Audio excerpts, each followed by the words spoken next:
Yeah, no, I was absolutely thrilled. I mean, I had lots of my friends playing on it and friends mixing it, lots of good people involved. The whole process was, I probably started it when I was still in the band, kind of kept it to myself. It's just something that I wanted to do, just, a little pride project, you know, just to say that I could actually do it, so we went in and we had a day in a studio with a friend again. Got all the live tracking done in a day, and then I brought everything home and started kind of piecing things extra together. And then when they got to a certain point, I could hear strings and I could hear brass and all that kind of stuff. Amazing. So got some good players together for that. And it was like the whole project is kind of home project, but it's all about players in a room together. So like it was a bit of analog as well. You're saying the whole desk was that we went in for all the live tracking was analog, and any kind of live tracking I did was all through analog desk with a guy called Ben Rollins who he worked out at the DIT Conservatory, and he's down in Kilkenny doing lots of stuff now. He's kind of a well sought after guy. So.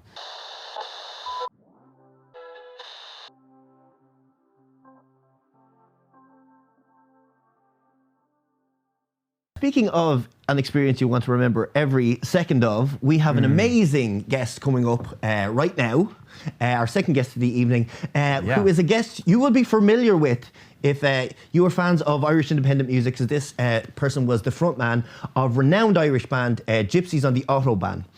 He's also reimagined tracks for a plethora of Irish artists under the guise of Yearn. Now this man is back and pushing forward as a solo artist with his exquisite debut album, And You Chose Not to Laugh. Brilliant so folks, album. I want you to give it up for the fantastic Jay Smith.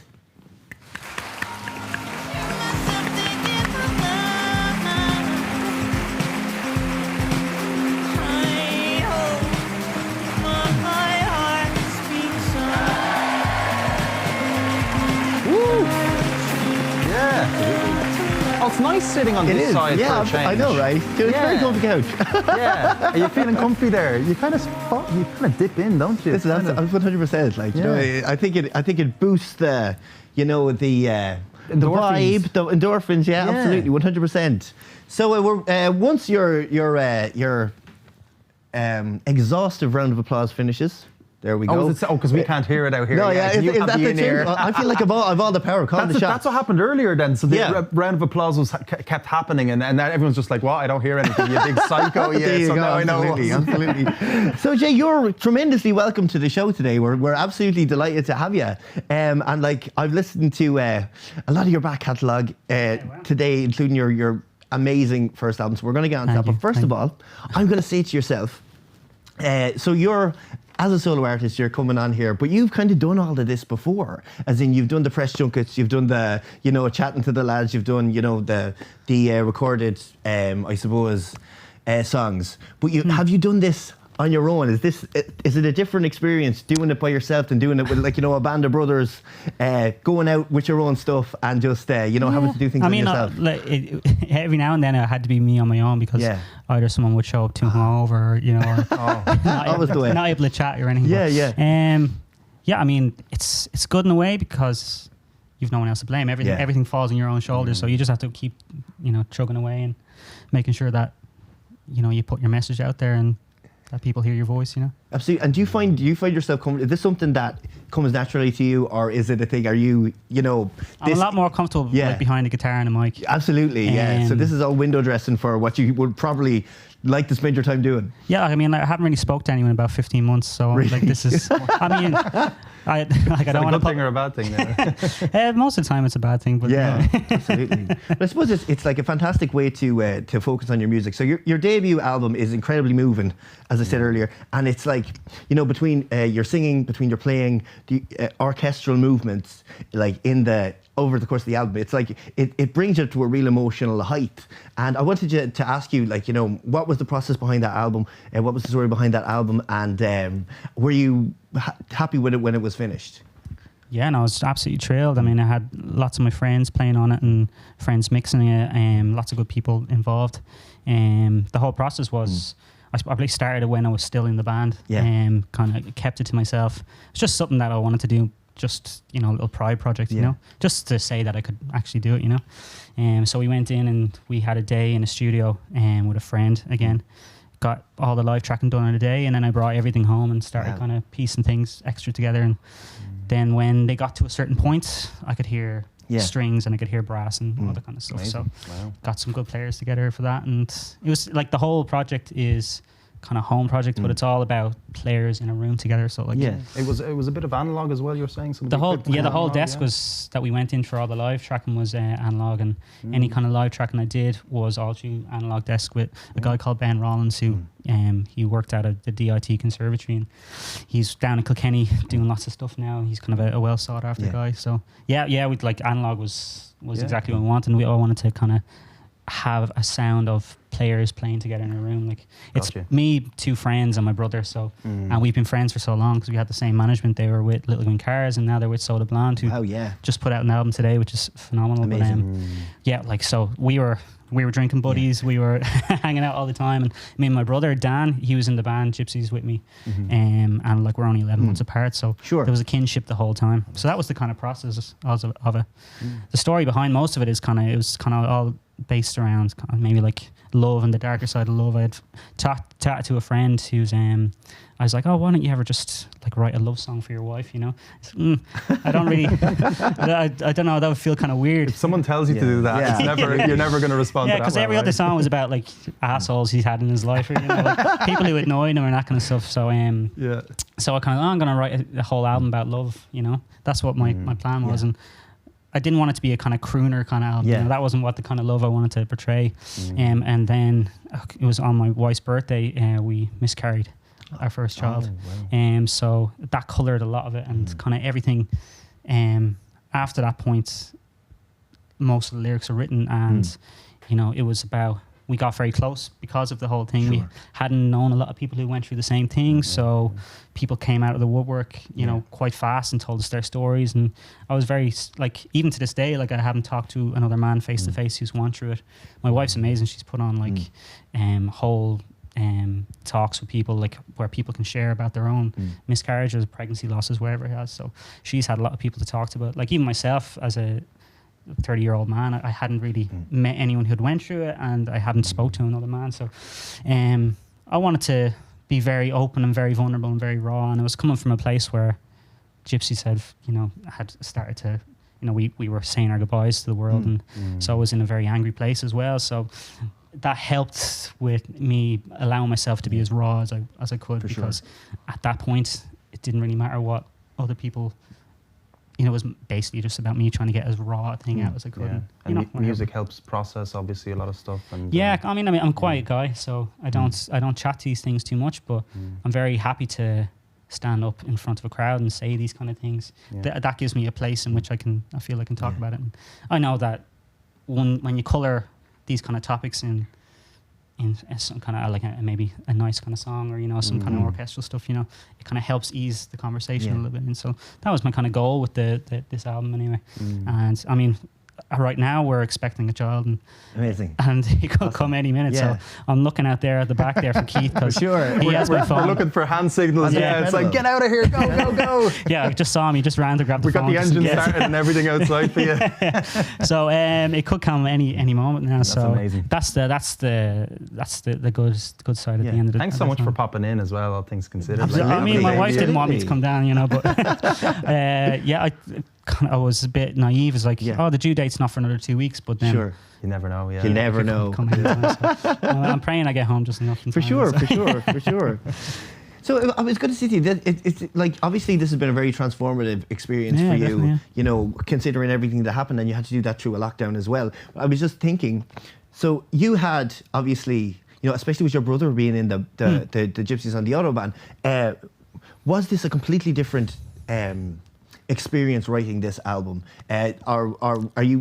was that the same creative process that you would have picked, kind of raw emotions, obviously not anything as raw as what transpired, but is it a different process of writing between on your own and writing in a band? The process is kind of similar, because like in Gypsies we would write every single song together in the room, like from start to finish, except for lyrics and melodies and stuff. And I would still write at home by myself, but it was kind of like in the Gypsies, if I wanted to get a point across to people, I found it very hard to actually articulate that. Tell, this is what I'm hearing when I'm hearing this Yeah. You know, maybe a bland set of chords, but I could hear all this stuff in my head. So often what I would do when I was writing songs is I would record them and I would try and get them to a point at which I thought, this is getting my message across. So the process was kind of similar for me.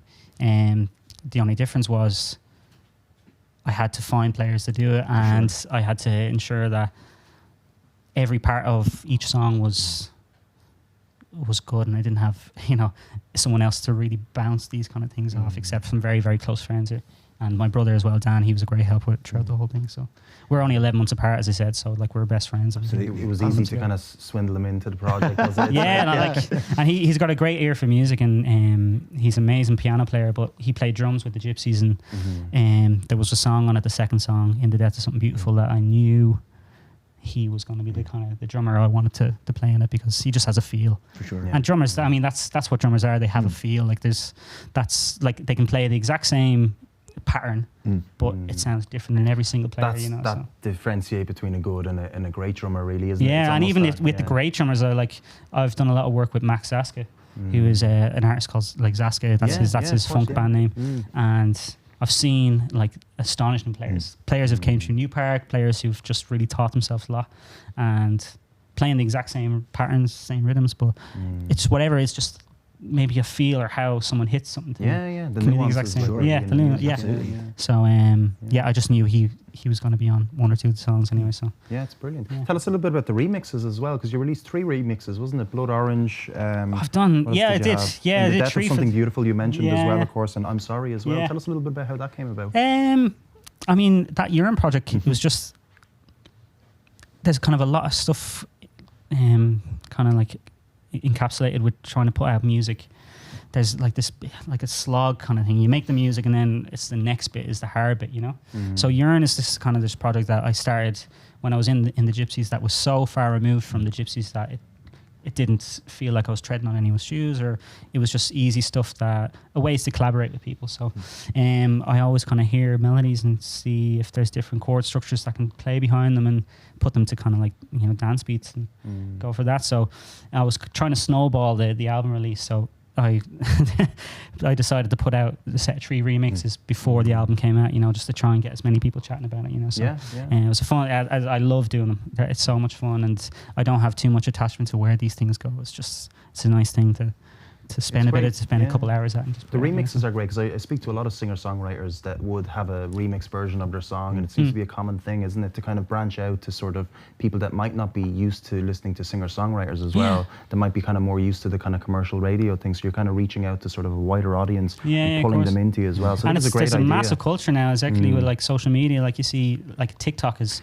massive for this thing, People are remixing old stuff, and they just want to put the next video to that, so the remixes are really coming alive, and it taught me a lot about production, and it taught me a lot about how to manipulate perfect sound, because when you're recording stuff live, depending on where you put a mic to something, it changes everything. Sure. And when you're just making stuff in the box, it's perfect sound, and you can manipulate it however you want. So it's taught me lots about it, and it's lots of fun to do always. So. What kind of software do you use for remixing? It's developed into a horrendous process. I have like four kind of steps. So I kind of make something in Machine, which is a Native Instruments thing. I kind of learned on that because my brother Kev, who's like an Irish rap artist called Kojak. Awesome. He started on Machine. He had bought this thing. It was like 300 quid with a bit of software, a bit of hardware. Really powerful, lots and lots of different things. So I'd borrow his laptop whenever he wasn't using it and try and do some stuff on it. And he taught me some things on that. So I bring it into that, and then if I have to overdub, I bring in Logic, and then I bounce it all down into Pro Tools and start going through that, So, but yeah. So Jay, we've got a great insight into your process. So I think what we're going to do is we're going to let the listeners at home, for anyone who hasn't heard your music, or anyone who has been waiting for a long time to hear the wonderful tracks that you recorded for us, and we're going to go to Jay Smith's first song, recorded exclusively for Transmission TV, which is called Divine. And of course, if you have any questions for Jay on the other side of this song, we're going to ask some of those questions. So get typing, and we'll see you after Divine.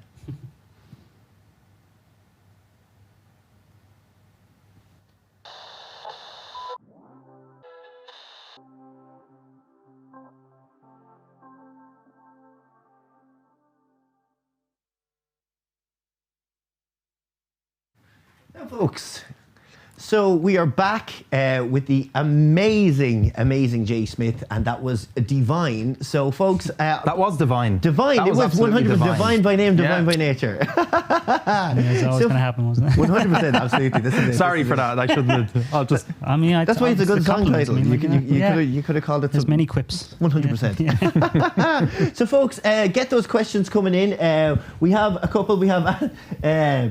We have Anthony Riley has asked, what does the J stand for in... Oh, that's a good one. J Smith. Jelly bean. Jelly bean, okay. Yeah. My mother and father kind of were... Is that hyphenated jelly bean, is it? Or is that one word? No, they were strangely enough against hyphens. My were they? parents. Yeah, so... It was after the war and hyphens were banned for a bit, were they? Hyphist. They're hyphists, yeah, so... We've all been there, it's fine. Yeah. Well, there you go.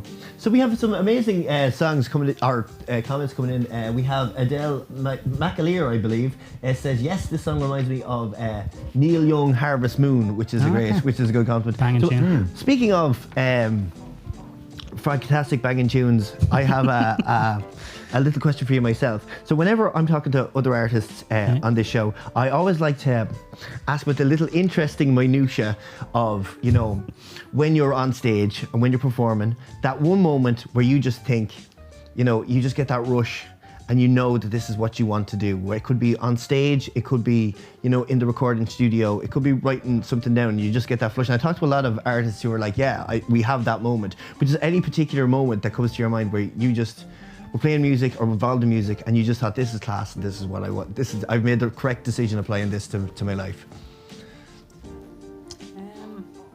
Yeah, I mean, like there's been quite a few times,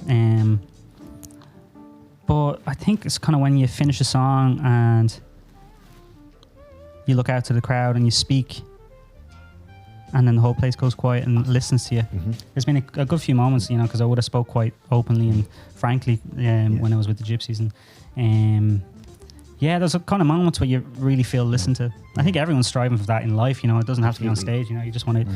Everyone wants to just be listened to. So, because we're all very egotistical, But those kind of moments. That's happened. Quite a few different places, big venues, small venues.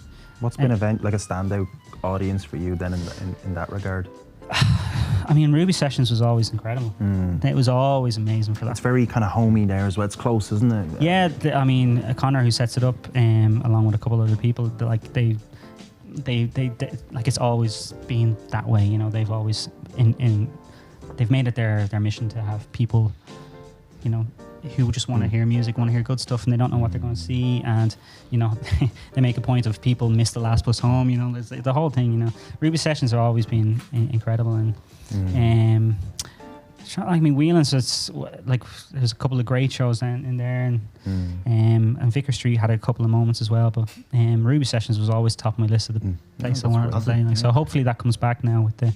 Please God, it comes sooner than later. They were running for like 19, 20 years without fail, Wow. And I don't know how much money they raised for the Simon community, so I hope that comes back. So. No, that's great. Yeah. So I suppose speaking of live performances, and you having been a person who's been in the business for a while with the band, and I think we all got used to the set in stone way of doing things. You form a band, you practice, you write songs, you put the songs out into the world, you make a record.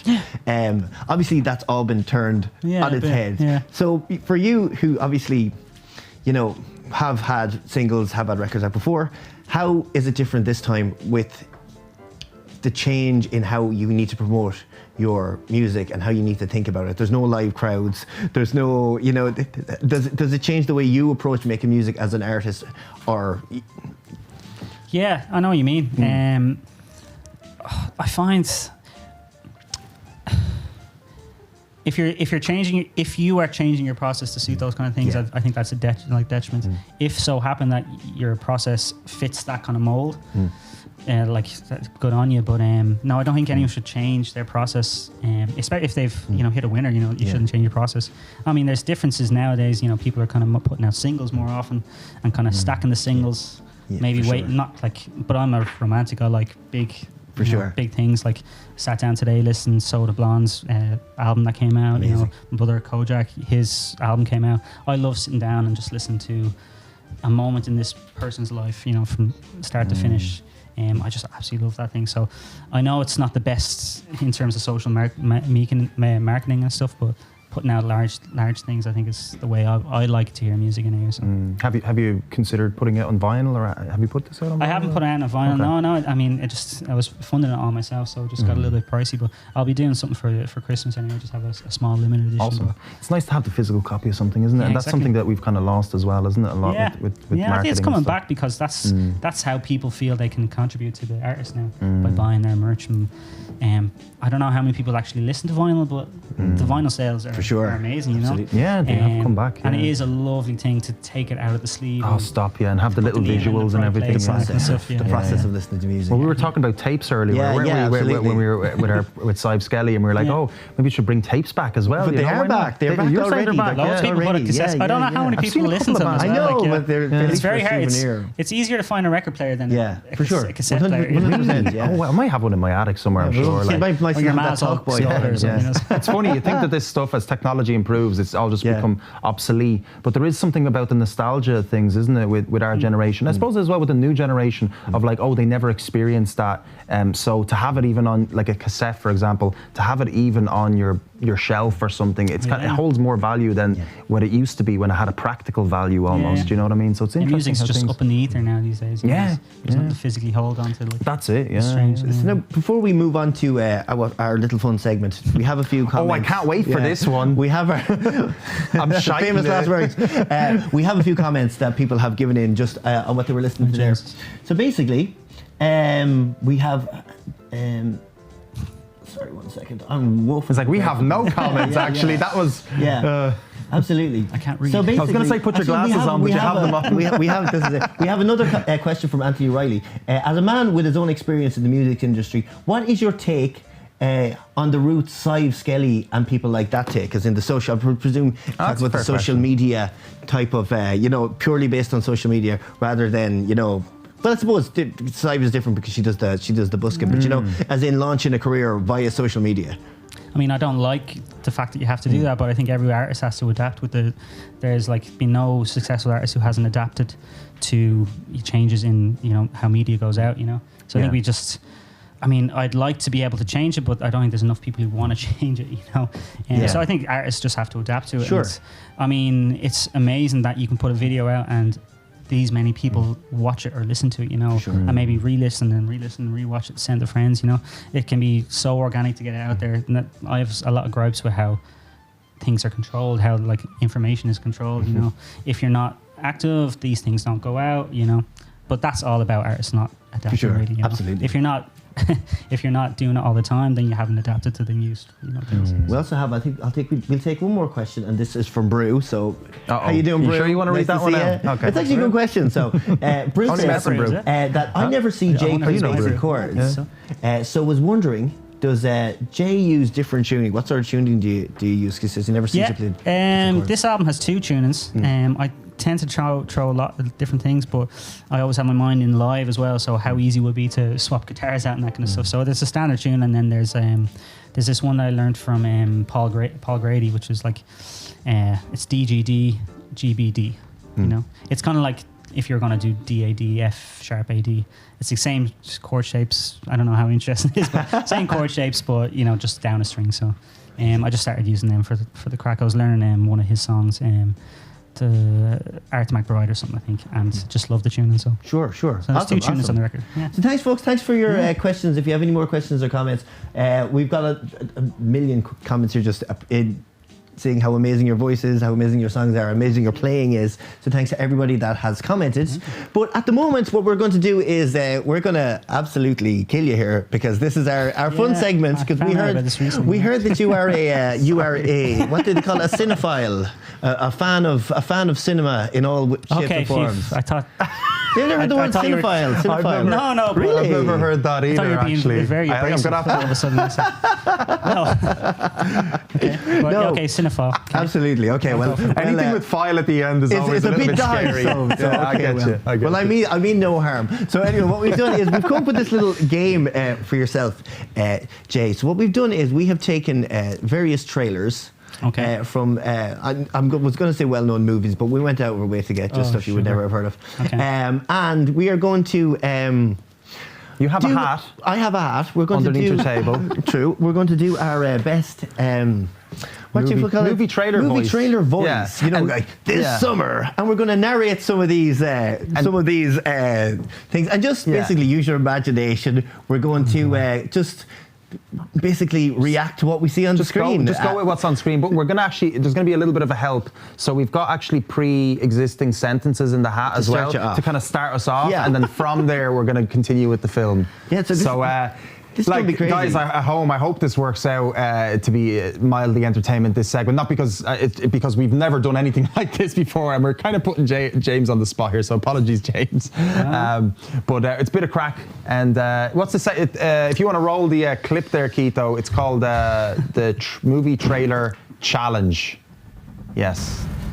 Oh, we got the music. Oh, there we go. Movie trailer voice. Did you just make that? That's incredible. That is incredible. That's very impressive. It's just a template, like you just put in the text. It wasn't anything fancy. Don't worry. So what we're going to do is we'll do one. So who? I think you should start because you kind of came up with the idea ish. Sure. So if you want to, no, I don't mind. It's handier for the old COVID-19 and all that crap. Did you shake the hat? Did you shake the hat? Listen, now? Do you know what? I think there's 4 pieces of paper in here, so I'll shake it when you. I've drawn one out anyway. So, okay. So basically, we're going to start off with this. So we need to zoom in on his face actually, and just kind of while he's doing it. Okay. So we get a good. I don't know if anyone at home has picked up on what this is, but it will all become clear. So we're going to start off with this. Dave Duggan was just a small town troll living under a small town bridge until he got a shot at the big time. Roll movie. Let's hope we can get that up. Oh, there we go. I think the top of your head's a little cut there. Okay, here we go. You want to change that camera at him a little so his head's a bit better now. All right, here we go. Dave Duggan saw blinding lights in the sky, a top hat spinning in the air. What could a young man from Ballyfermot do in the face of such amazing cobwebs and crack going on? There he is. Oh, Jesus, what this is it. I don't know. I'm like, special effects, car chases, strange people. Which one's Dave Duggan? Terror. I don't know. There you go. There's the bridge. This is falling apart very quickly. All right. Be prepared for action, screaming, clowns apparently, and a dinosaur eating a load of old people. Dave Duggan means business. Watch out, dudes. Don't cross the boss and don't mess with a troll because he's got the big top on the sides and a trampoline to catch your very nightmares in. Yes, sexy dames and balloon dogs. It's Dave Duggan hits the big time. I don't even know what this is. Right, this is absolutely this is crazy. So hey, get ready for. What's the movie called? Get ready for Clowns Go Wild. Coming to a cinema near you as soon as they open. I think. God, how long is this trailer? That's a long trailer. That's a long trailer. Killer Clowns from outer space. There we go. Yay! That was deadly. Well done. So man. how do we get on with that? That was fun. Yeah, that was cool. Yeah, I think you did a good job. Yeah, that's better than what I'll do. Keith, do we have time for another one of those? Yeah, we're gonna get Jay. Do you want to do one? One more. I'll try. I don't know what's going to happen though. So James, we get James to do one. We do 2 more. So if you want to pass the hat over to James, so and don't put that one in yet. Keep that one out, and then James is going to do one. And then Adam, you can kind of do a close up of the face, can you, for their for when he's doing it? You know, the kind of dramatic thing. And I was going to say, let him keep the piece of paper as well if he needs it as a bit of a reminder, you know. Yeah, because he didn't know about this. You guys had a bit of a head start. Piece of paper there, James, actually. You can frame that. Yeah, I'll frame it. Yeah. I'll put it above the baby's crib. There you go. But it depends what it says. Exactly. Okay, do you want to roll, kind of like get ready? Will I roll, ready? Yeah? Yeah, or you can read out first and then the movie will kind of start straight away, yeah. I'm going this one? Yeah, you look at that camera there, we're going to zoom in at you. Okay. Joey never liked his kooky stepdad, but this summer, things are about to change. That sounds very sexual. That's very good. It's convincing. Poor Joey. Poor Joey. Cum shots. Men with ties. Bow ties. We walk the line between kosher and non-kosher.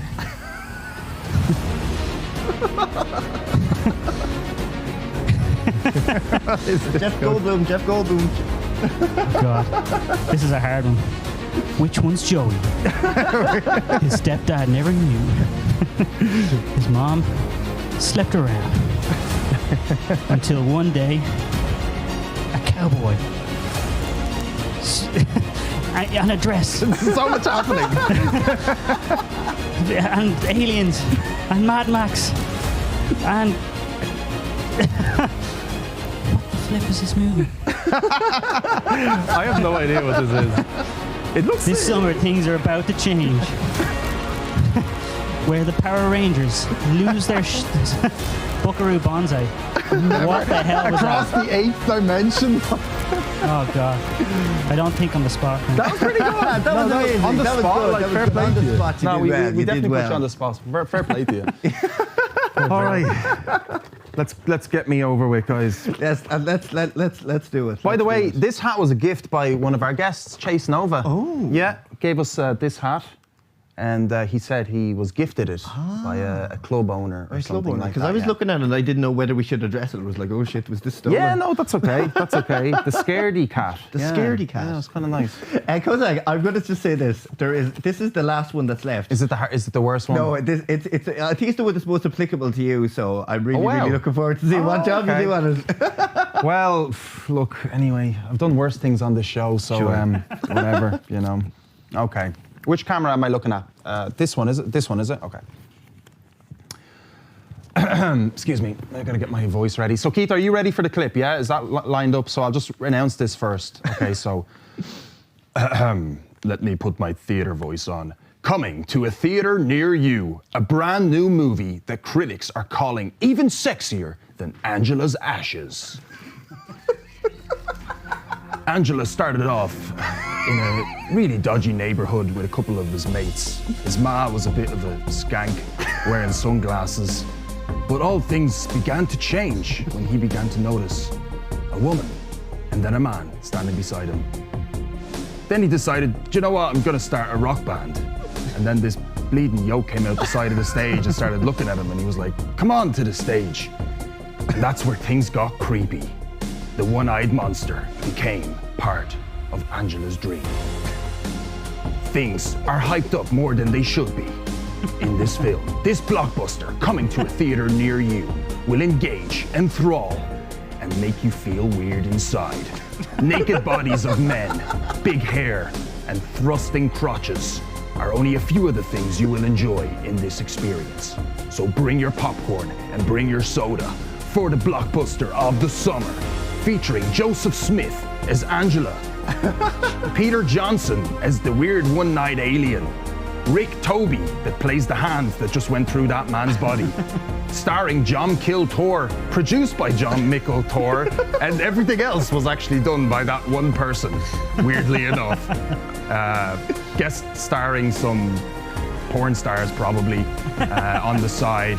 Don't forget to rock and roll this summer in all cinemas near you. That was bloody impressive. I actually surprised myself. I know, Jay, I know you're the guest, and I know That was great, man. I think begrudgingly we may have to give Kozak the nod on that one. No way. Yeah. Maybe maybe I need a side job.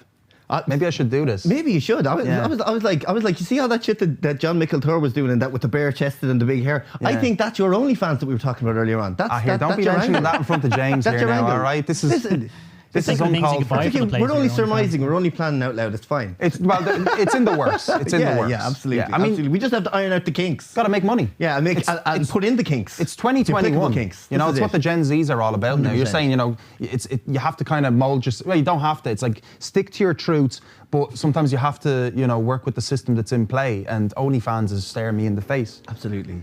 And we'll be staring you. Adapt. People watching your OnlyFans will be staring you in something else if they're lucky. Anyway, enough of that. bollocks. It's time for... It said we're going to introduce a couple of wonderful songs from Jay Smith that was recorded exclusively for this very, very show. So please put your hands together for 2 songs, In the Death of Something Beautiful and The Car. And Jay, we'd like to really, really thank you for coming onto the show and awesome. Engaging with us and chatting with us about your wonderful new album. Yeah. Cheers, Colin. Sorry about the segment part. I'll forgive. So before we head to the songs, just any last words that you'd like to put through, or anything you'd like to plug, just for our Transmission TV fans. No, I mean, like, I'm in the baby period, you know, so I haven't got too much going on, you know. But I'll be doing some gigs in October and November, so just keep an eye out. So fantastic. For the moment, I'm nesting. Cool, awesome. cool, Great cool. place to be, man. And best of luck with Cheers, the thanks. upcoming baby. Really wish you the very best. Cheers. And you guys at home, I hope you've enjoyed our experience with James. Of course, there's the links to his music are in the description as well, by the way. And if you're enjoying the video, don't forget to give it a like and a sub as well. That always goes a long way for us. And just to mention as well, we are playing part 3 of our Silence of the Shams sketch featuring Darren Conway as well to close off. So don't go anywhere. But of course, as Colin mentioned, we've got a couple of songs.